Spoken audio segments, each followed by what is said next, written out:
Hello everyone, we are Team London, and this is our presentation for Fall 2016 Human Resource Management class. The topic we chose to do research on and talk about is equal pay for equal work, the United States versus Canada. A quick review of our agenda for today will be stating the problem, going over United States and Canadian laws that attempt to regulate the issue, root causes of the wage gap, and finally, our solution.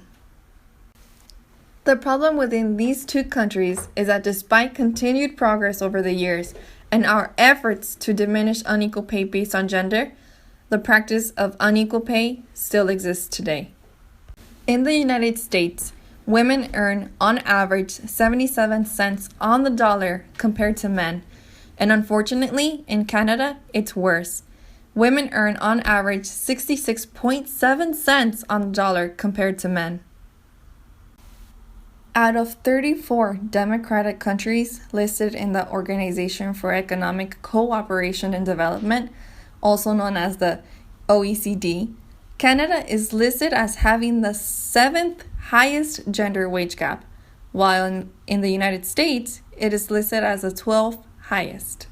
There is a stigma that certain jobs are meant for women only, and these jobs are usually paid less than traditional jobs for men.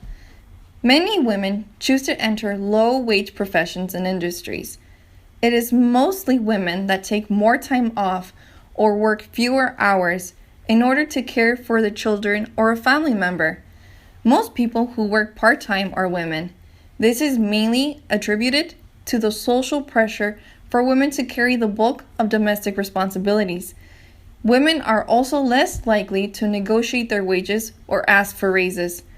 Statistically, in the United States, about 57% of men ask for raises, and only about 7% of women ask for raises. Another reason, as the report notes, women are still working in occupations that tend to have lower wages.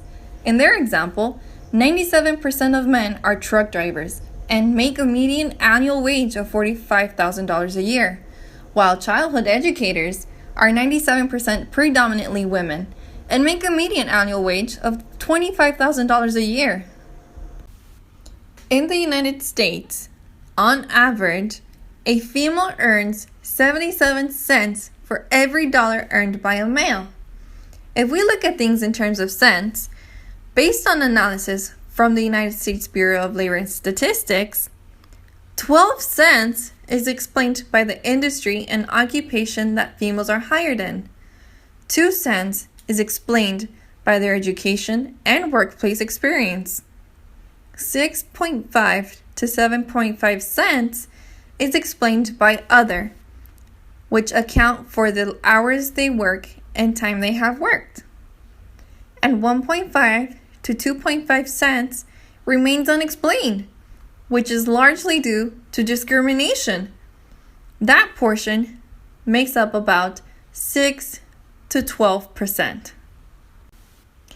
In the second graph shown to the right, earnings for both male and female full-time workers tend to increase with age, with a plateau after the age of 45 and a drop after the age of 65. The gender pay gap also grows with age, and differences among older workers are considerably larger than differences among younger workers.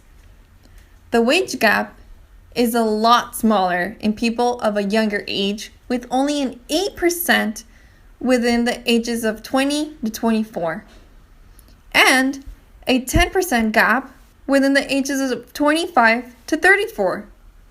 As shown on the graph to the left, earnings typically increase as the level of education increases for both males and females. However, this is not an effective tool to eliminate the gender wage gap. Instead, many occupations show a larger gender wage gap with higher levels of education.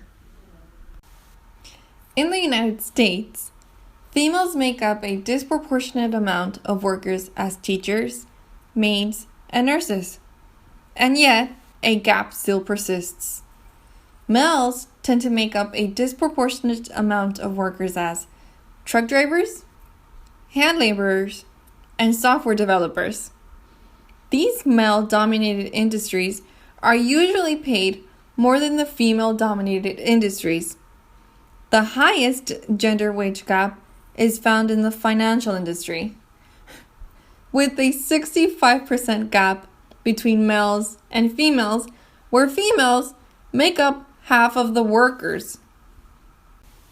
In the United States, 6 to 12% of the gender wage gap remains unexplained. But in Canada, 10 to 15% remains unexplained. In this slide, we compare laws that are found in both countries. On the left, we see laws that apply only in the United States, such as the Civil Rights Act of 1964, Equal Pay Act of 1963, Lilly Ledbetter Fair Pay Act of 2009, and the Paycheck Fairness Bill.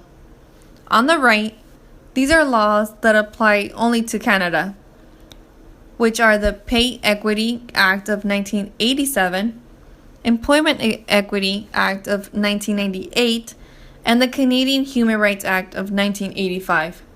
Each act and bill passed help against the wage and gender gap to increase. Each law applies to different situations in the workforce to accommodate the equality of men and women under all legal working ages. After reviewing all the facts, standards, and laws, we came up with a few solutions to help decrease the gender wage gap. First of all, we need to arrange all job evaluations within organizations.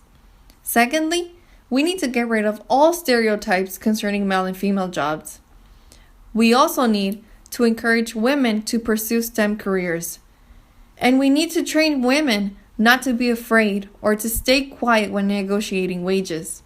And finally, we need to improve childcare and family workplace policies. If we implement these solutions, the gender wage gap and all social pressures would decrease incredibly. Thanks for watching.